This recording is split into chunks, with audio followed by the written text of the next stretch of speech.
আসসালামু আলাইকুম। আজকে আমি আলোচনা করব কিডনি রোগ নিয়ে। স্বাস্থ্য উপকারী যেকোনো পরামর্শ পেতে অবশ্যই চ্যানেলটি সাবস্ক্রাইব করে রাখুন।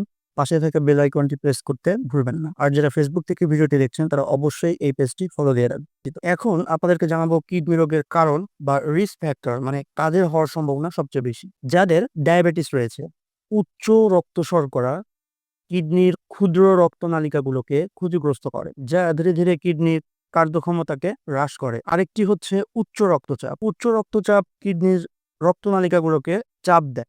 এর ফলে সেই কিডনির রক্তনালিকাগুলো ক্ষতিগ্রস্ত, যা কিডনির ফিল্টার করার ক্ষমতাকে দুর্বল করে। এর আরেকটি কারণ হচ্ছে অতিরিক্ত ব্যথানাশক ওষুধ সেবন।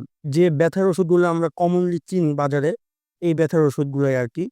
আর এই ওষুধগুলো অতিরিক্ত বা দীর্ঘ সময় ধরে খেলে কিডনির প্রচুর ক্ষতি করে। আরেকটি কারণ হচ্ছে অতিরিক্ত লবণ গ্রহণ। অতিরিক্ত লবণ গ্রহণ শরীরের পানি ধরে রাখে এবং রক্তচাপ বাড়ায়, এটা কিডনির জন্য অনেক ক্ষতিকর। আরেকটি হচ্ছে অপর্যাপ্ত পানি পান। সঠিকভাবে পানি পান না করলে কিডনির রক্ত প্রবাহ কমে যায়। এজন্য কিডনিতে বর্জ্য পদার্থ জমা হতে থাকে, যা কিডনির প্রচুর ক্ষতি করে। আরেকটি হচ্ছে স্থূলতা বা অবিসিটি। শরীরের অতিরিক্ত ওজন কিডনির উপরে চাপ বাড়ায়, আর এটি কিডনি রোগের ঝুঁকি বৃদ্ধি করে। আরেকটি হয় সাধারণত বংশগত কারণ। কিছু কিডনি রোগ আছে যেমন পিকেডি, পলিস্টিক কিডনি ডিজিজ। এই রোগটি সাধারণত বংশগত কারণে হয়ে থাকে। আরেকটি হচ্ছে কিডনি সংক্রমণ। বিভিন্ন ব্যাকটেরিয়া বা ভাইরাস কিডনিকে সংক্রমিত করে থাকে, এর ফলে কিডনি ক্ষতিগ্রস্ত। আরেকটি কারণ হচ্ছে কিডনিতে পাথর। কিডনিতে পাথর তৈরি হলে তা মূত্রনালীর থলিতে বাধা সৃষ্টি করে, যার ফলে দেখা যায় কিডনিতে হাইড্রোনেফ্রোসিস হয়েছে, মানে কিডনিতে পানি জমছে। আর এই পানি জমাটা অতিরিক্ত পরিমাণে থাকলে বা প্রপার চিকিৎসা না হলে তখন কিডনি ক্ষতিগ্রস্ত হয়। আপনার ভিতরে যদি এই ধরনের সমস্যাগুলো থেকে থাকে